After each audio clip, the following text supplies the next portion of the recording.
नमस्कार, आप देख रहे हैं न्यूज वॉच इंडिया। मैं हूं आपके साथ पंकज यादव। करते हैं बुलेटिन की शुरुआत इस वक्त की बड़ी खबर के साथ। तो पश्चिम बंगाल के बांकुरा में बड़ा रेल हादसा हुआ है, जहां पर दो मालगाड़ियां आपस में टकरा गई हैं। पटरी से उतरे दोनों मालगाड़ियों के इंजन हैं। ओंडा रेलवे स्टेशन के करीब पलटी है ये मालगाड़ी। तो बड़ी खबर आपको बता दें, जहां पर पश्चिम बंगाल के बांकुरा में बड़ा रेल हादसा हुआ है। आपको बता दें कि आपस में दो मालगाड़ियां टकराई हैं। साथ ही आपको यह भी जानकारी दे दें कि पटरी से उतरी हैं दोनों मालगाड़ियों के ये इंजन, और इस दौरान ओंडा रेलवे स्टेशन के करीब पलटी है ये मालगाड़ियां। तो बड़ी खबर आपको बता दें पश्चिम बंगाल से, जहां पर आपको बता दें कि दो मालगाड़ियां आपस में टकराई है। पश्चिम बंगाल से बड़ी खबर आपको बता रहे, जहां के बांकुरा में बड़ा रेल हादसा हुआ है और इस रेल हादसे के दौरान दो मालगाड़ियां आपस में टकराई हैं। साथ ही आपको यह भी बता दें कि पटरी से उतरे हैं दोनों मालगाड़ियों के इंजन। ओंडा रेलवे स्टेशन के करीब पलटी है मालगाड़ी।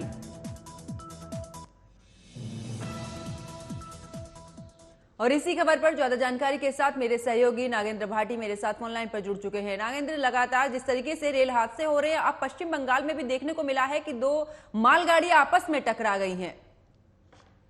जी बिल्कुल, देखिए जो आज सुबह खबरें आई हैं पश्चिम बंगाल के बाकुंडा में दो मालगाड़ी आपस में टकराई हैं। एक मालगाड़ी जो पहले से खड़ी हुई थी, उस पे पीछे से दूसरी मालगाड़ी जो आ रही थी सेम ट्रैक पर, उसने टक्कर मारी है, जिससे कि लगभग आधे दर्जन से ज्यादा जो वो हैं बोगियां हैं वो डिरेल हो गई हैं।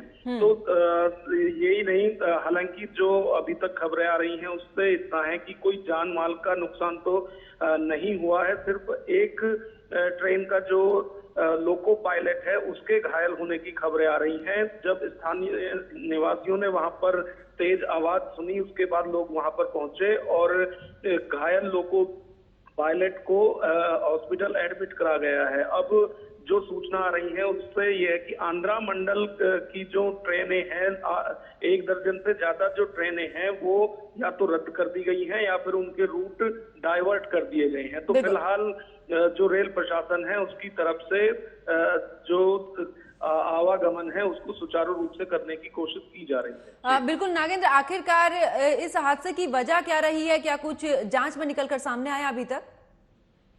देखिए, सबसे बड़ी प्रॉब्लम यह है कि सेम ट्रैक पर जो ट्रेन है वो आई है। पहले से जो ट्रेन खड़ी हुई थी, तो ये मुमकिन नहीं है कि सेम ट्रैक पर आकर ट्रेन उसी ट्रैक पर आए। तो इसमें कहीं ना कहीं कोई ना कोई तो गड़बड़ है। हालांकि अभी रेल प्रशासन की तरफ से इस पर कुछ भी नहीं कहा जा रहा है, लेकिन चाहे सिग्नल प्रॉब्लम रही है या कुछ भी है, ये एक जांच का विषय है, क्योंकि इस तरह से एक ही ट्रैक पर दो ट्रेन जो है वो आपस में टकराई हैं। बिल्कुल, चलिए बहुत बहुत शुक्रिया नागेंद्र इस खबर पर जुड़ने के लिए, विस्तार पूर्वक जानकारी देने के लिए। खबरों में आगे बात करते हैं, जहां पर यूपी के स्वास्थ्य मंत्री ब्रजेश पाठक बलिया के हल्दी रायपुर में पहुंचे, जहां पर उन्होंने जनसभा में पटना में विपक्षी पार्टियों की बैठक पर जमकर हमला बोला। ब्रजेश पाठक ने कहा कि हमारे लिए राष्ट्र प्रथम है, ये सब कुर्सी के लिए इकट्ठा हुए हैं। विपक्षी नेताओं की बैठक तो हो रही है, लेकिन गंभीरता से नहीं बल्कि शादी की बात हो रही है। लेकिन अभिनेता अभी तय नहीं है। अगर चुनावी चर्चा के बीच शादी की बात हो रही है, इसका मतलब है कि इन लोगों को देश की फिक्र नहीं है।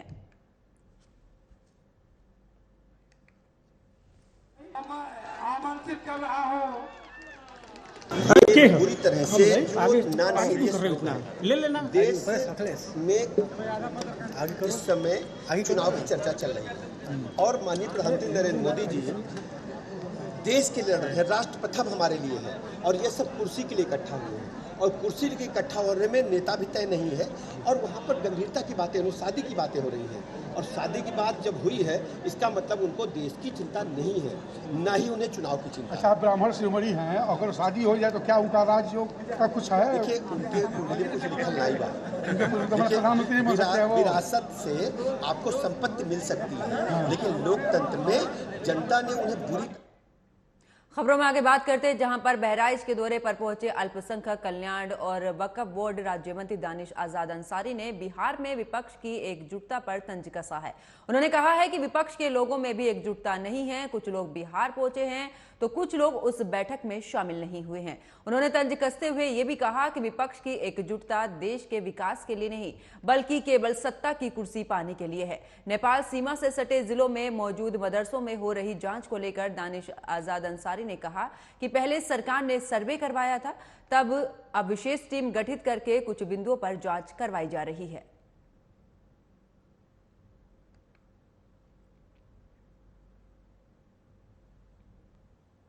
देखिए, अगर कहीं कोई जिला अल्पसंख्यक कल्याण अधिकारी किसी जिले में, ये पूरे उत्तर प्रदेश की बात नहीं है, कहीं किसी जिले में विशेष कहीं कोई शिकायत आती है, हर डिपार्टमेंट समय समय पे जांच करता है। कोई शिकायत आती है और ये शिकायत आम मुसलमान ही करता है, तो कोई शिकायत आती है तो उसकी जांच अलग से हो रही है, सर्वे अलग है, विशेष किसी संस्था की शिकायत पे जांच अलग है। इन दोनों को मिक्स नहीं करना चाहिए।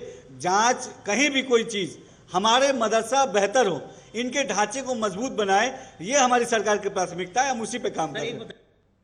उधर पटना में हुई बैठक पर समाजवादी पार्टी के प्रवक्ता सुनील सिंह साजन ने भी प्रतिक्रिया दी है। सुनील सिंह साजन प्रतिक्रिया देते हुए उन्होंने कहा है कि पटना में हुई विपक्षी दलों की बैठक के बाद एक रास्ता निकला है कि मिलकर बीजेपी को हटाना है। उत्तर प्रदेश के चुनाव में जब भारतीय जनता पार्टी हार जाएगी तब देश का चुनाव भी बीजेपी हार जाएगी। हमारे नेता अखिलेश यादव जी ने अपील की है कि पीडीए के लोग आगे आए और बीजेपी को हराए। साथ ही उन्होंने ये भी कहा है कि पिछड़ा, दलित, अल्पसंख्यक और मुसलमान सभी का भारतीय जनता पार्टी ने हक मारा है।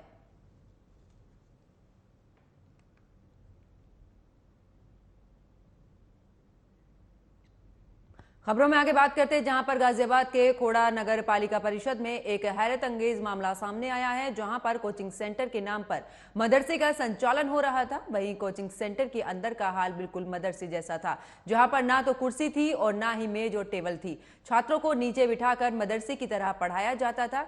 इसी कोचिंग सेंटर में बच्चे आकर पढ़ते हैं। वहीं से लेकर गिरफ्तार किए गए मौलाना का भी कहना है कि इस कोचिंग सेंटर में हिंदी, इंग्लिश, मैथ के साथ में अरबी, उर्दू भी पढ़ाई जाती है। इसी कोचिंग सेंटर में छात्रों की ओर से नमाज भी पढ़ाई जा रही है। उसके बाद सूचना पर पहुंची पुलिस ने कोचिंग सेंटर संचालक शौकत अली को गिरफ्तार कर लिया है।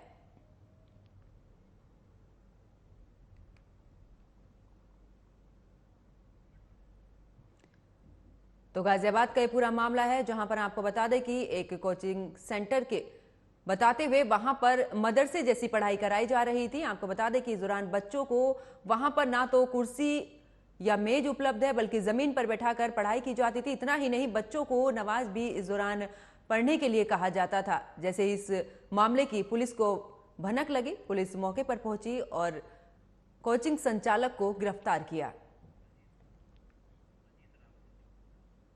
और इसी खबर पर ज्यादा जानकारी के साथ मेरे सहयोगी अजीत मेरे साथ फोन लाइन पर जुड़ चुके हैं। अजीत, जिस तरीके से मामला सामने आया, कोचिंग सेंटर की आड़ में मदरसा चल रहा था, आखिरकार इसको लेकर पुलिस ने क्या कुछ कार्रवाई की है? जी देखिए, बिल्कुल इसका भांडाफोड़ किया है। आपको बता दूं कि कोचिंग सेंटर के नाम पर ये मदरसा चलाता था। शौकत इसका नाम था, जो संचालक है शौकत था, शौकत अली था। और ये पिछले कई सालों से इसका ये टारगेट था कि धर्मांतरण का मामला जिस तरीके से दिल्ली एनसीआर में तेजी से बढ़ रहा है, वैसे वैसे ये बड़े बड़े खुलासे हो रहे हैं और बड़े बड़े भांडाफोड़ हो रहे हैं। इसी तरीके से एक खोड़ा नगर पालिका का ये मामला है।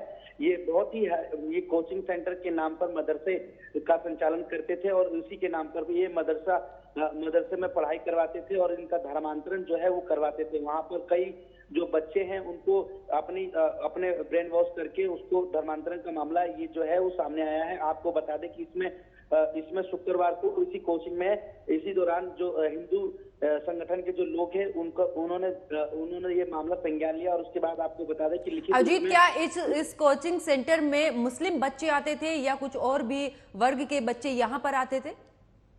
नहीं देखिए, अभी कुछ दिन पहले ही ऑनलाइन गेमिंग वाला जो भांडाफोड़ हुआ है उसी को देखते हुए इस वाले मुहिम को बहुत तेजी से वायरल चल रहा है। उसके बाद ये मामला जो है वो संज्ञान लेने के बाद इसमें हर धर्म के बच्चे जो है वो लाने का प्रयास करते थे, और उसके बाद इन्होंने इसमें खुलासा भी कराया है कि इन्होंने खुद बताया, शौकत है वो शौकत अली ने बताया कि हर धर्म का बच्चा जो है इसमें आने का आता था, और उसको फिर हम उसको मदरसे के अंदर जो है वो नमाज पढ़ने का तरीका जो है वो बताते थे।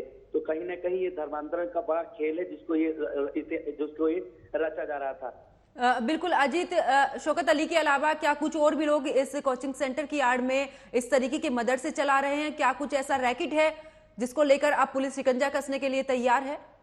जी बिल्कुल, मैं आपको बता दूं कि यहाँ पर कोचिंग सेंटर के अंदर जब इसकी गिरफ्तारी हुई, जब इस मामले को संज्ञान लिया गया, तो कुछ कागजात हैं इसके पास से बरामद हुए हैं, और एक इसका जो फोन है वो बरामद हुआ है। उससे ही फोन की तकनीक से ही ये जाना जाएगा कि ये और किस किस से संपर्क में रहता था और किससे ये बातें करता था, किसकी मुहिम जो है वो यहाँ तक ये उसके संचालन को यहाँ पर ये कार्यरत कर रहा था, और धीरे धीरे जो लोग हैं, जो बच्चे हैं, उनको अपना निशाना बना रहा था। तो ये एक जांच का विषय है, पुलिस इस पर काम कर रही है।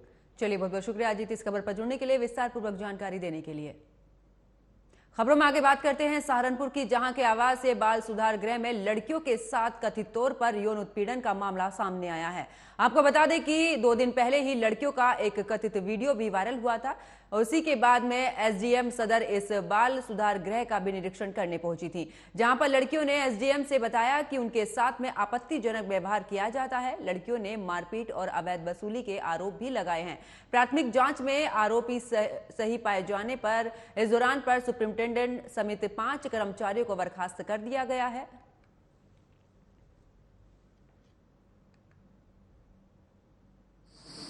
कार बेटी बचाओ बेटी पढ़ाओ के दावे तो करती नजर आती है, बस इस दावों को सहारनपुर के अधिकारी है पलीता लगाते नजर आ रहे हैं। जहां पर ताजा मामला सामने आया, जहां पर हम इस वक्त मौजूद है सहारनपुर के जनता रोड चक्रेटी रोड स्थित। यहाँ पर आप देख सकते हैं ये बाल गृह बालिका आवासीय जो बाल गृह है वहां पर मौजूद है। यहाँ पर एक मामला सुर्खियों में आया है, जहां पर बालिकाओं के साथ यौन शोषण और उनका शारीरिक उत्पीड़न का मामला सामने आया है। ये मामला हम आपको बता दें 16 तारीख का मामला है। लगातार बालिकाएं अपने उत्पीड़न को लेकर यहाँ प्रदर्शन भी किया था और धरना भी दिया था, पर यहाँ के विभाग ने पूरे मामले को दबाना चाहा। जब ये मामला सोशल मीडिया पर उछला तो और अखबार में आया तो ये मामला सुर्खियों में आ गया। वहीं सहारनपुर के अधिकारियों में इस बात को लेकर हड़कंप मच गया है। वहीं सहारनपुर के जिला अधिकारी दिनेश चंद ने पूरे मामले को गंभीरता से देखते हुए 5 लोगों के खिलाफ, इसमें 4 लोगों को बर्खास्त और 4 लोगों के खिलाफ एफआईआर भी दर्ज की गई है, जिसमें जो इस यहाँ के प्रबंधक है वीपी सिंह उनके खिलाफ और जो 2 महिलाएं है 4 लोगों के खिलाफ मामला दर्ज कर दिया है। पर फिर भी लगता है कहीं ना कहीं सहारनपुर के अधिकारी इस मामले को दबाते नजर आ रहे हैं। अब देखने वाली बात होगी कि जांच के बाद अभी और कितनी लड़कियों का मामला सामने आता है, ये तो आने वाला वक्त ही बता पाएगा। सहारनपुर से जोगेंद्र कल्याण, news 8 India. Car Beti Bachao Beti Padhao के दावे तो करती नजर आती है, बस इस दावों को सहारनपुर के मतलब आपको कोई प्राइवेट छेड़खानी होती है सर लड़कियों के साथ यहाँ वीपी सिंह करते हैं छेड़खानी। वीपी सिंह पर यहाँ पर तो महिलाएं अभी आई आपके साथ सर सबके साथ, और वो मतलब मारपीट इतनी गंदी करता है, बहुत गंदी। पिंकी कौन है? सर पिंकी मैम सगी भतीजी को भी नहीं छोड़ा सर उसने, हमने खुद देखा उसे। तो खबरों में आगे बात करते हैं, जहां पर खबर यूपी के गाजीपुर से है, जहां पर पुलिस ने जिले के टॉप 10 अपराधी अमित राय को गिरफ्तार किया है। पकड़ा गया बदमाश शातिर अपराधी है और मुख्तार गैंग का भी सक्रिय सदस्य है, जिस पर संगीन अपराधों के 27 मामले दर्ज हैं। बता दें कि शातिर अपराधी को करीमुद्दीनपुर थाने क्षेत्र के लोहारडी इलाके से गिरफ्तार किया गया है। पकड़े गए अपराधी के पास से चोरी की रिवॉल्वर भी बरामद की गई है। तो वहीं अपराधी की गिरफ्तारी के बाद उसके गांव के ग्रामीणों ने भी करीमुद्दीनपुर थाने पर जमकर हंगामा किया, जिसके बाद पुलिस ने गिरफ्तार बदमाश को जेल भेज दिया। साथ ही पुलिस थाने पर हंगामा करने वाले ग्राम प्रधान सहित 7 नामजद 150 अज्ञात के खिलाफ केस दर्ज कर कार्रवाई में जुट गई है।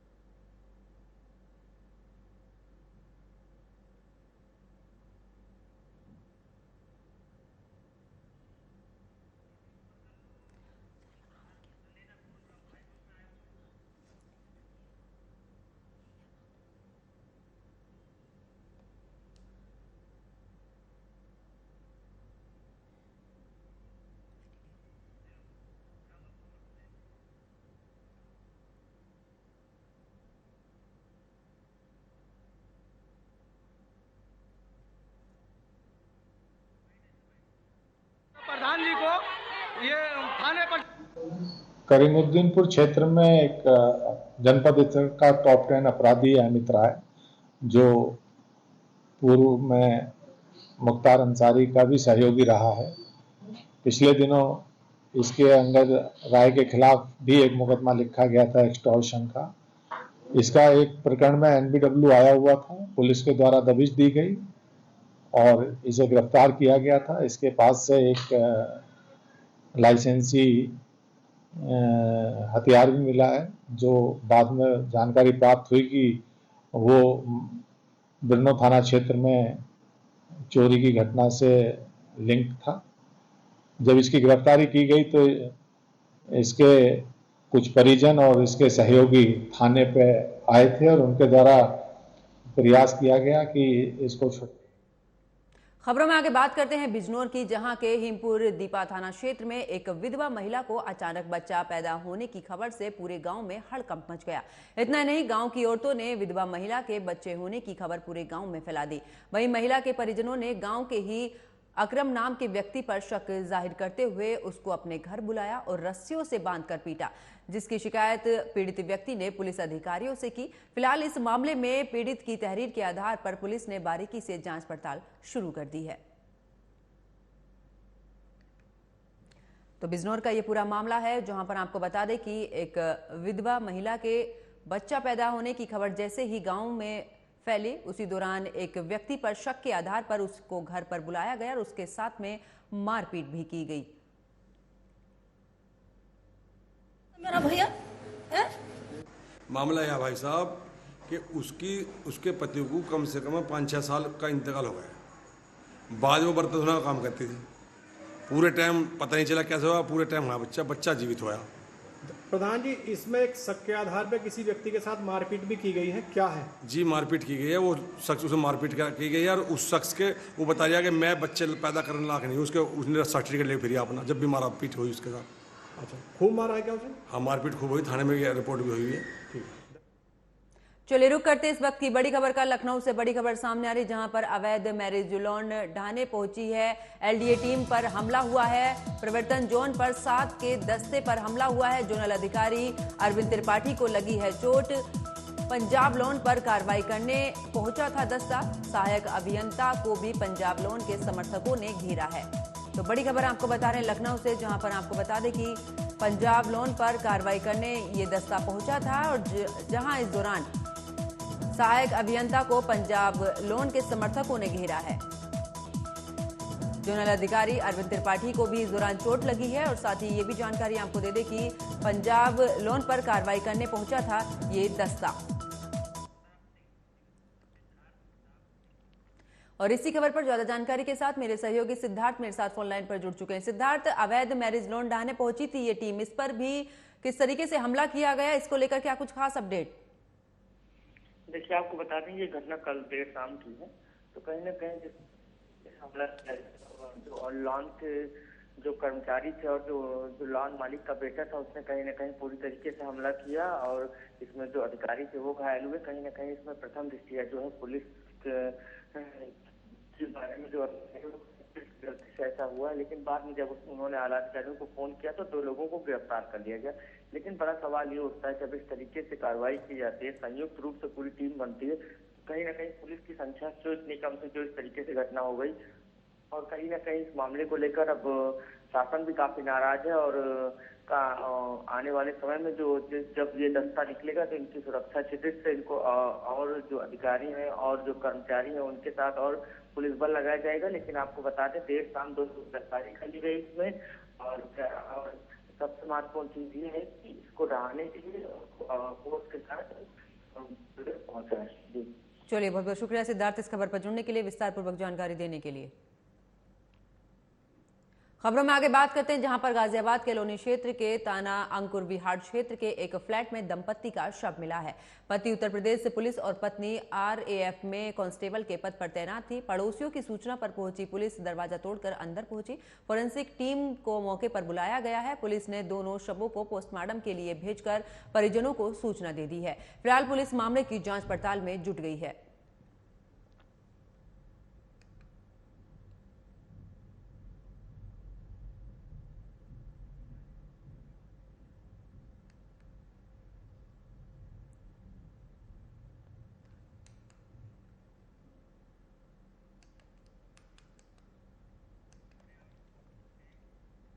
उधर दिल्ली में मोहम्मद जैद नाम के एक जिहादी मुस्लिम युवक ने 20 साल के राहुल की चाकू मारकर हत्या कर दी।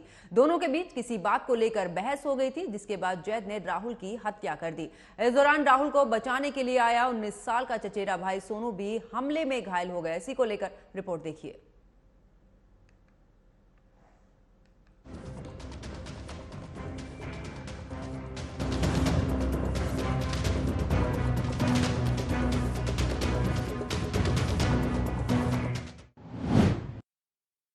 सनसनीखेज वारदात ने एक बार फिर दिल्ली को हिला दिया है, जहां ब्रजपुरी में मोहम्मद जैद नाम के एक जिहादी ने हिंदू युवक की चाकू मारकर हत्या कर दी।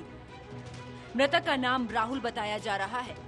बताया ये भी जा रहा है कि किसी बात पर राहुल की जैद से बहस हो गई थी। इसी दौरान जिहादी जैद ने राहुल पर चाकू से हमला बोल दिया। हमले में राहुल का छोटा भाई सोनू भी घायल हो गया, जिसे तत्काल अस्पताल में भर्ती कराया गया है। मेरे लड़के के चाकू मारा पेट में, और एक रिश्तेदार हमारा उसके हाथ में चाकू मारे हैं। अच्छा, तो अब बेटी की हालत कैसी है?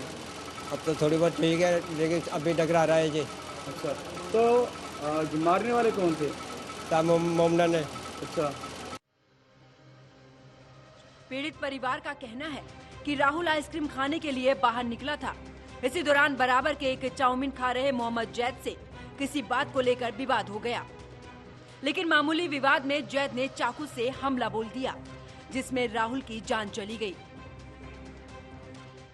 10 बजे के आसपास का इंसिडेंट है ये, और इसमें 2 बच्चे हैं, राहुल और सोनू, 19-20 साल के हैं।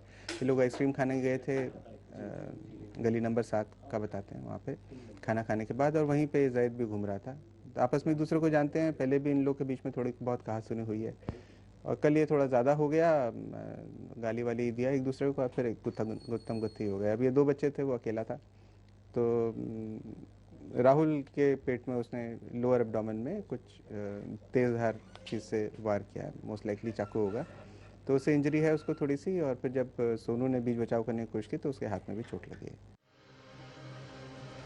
ब्रजपुरी का ये वही इलाका है जहां आए दिन मुस्लिम समुदाय के लोग झगड़ा करते रहते हैं। अब सवाल ये है कि क्या मुसलमानों के दिल में कानून का खौफ खत्म हो गया है? ब्रजपुरी ही नहीं, दिल्ली के मुस्लिम बाहुल इलाकों का यही हाल है, और आए दिन मुसलमान हिंदुओं को अपना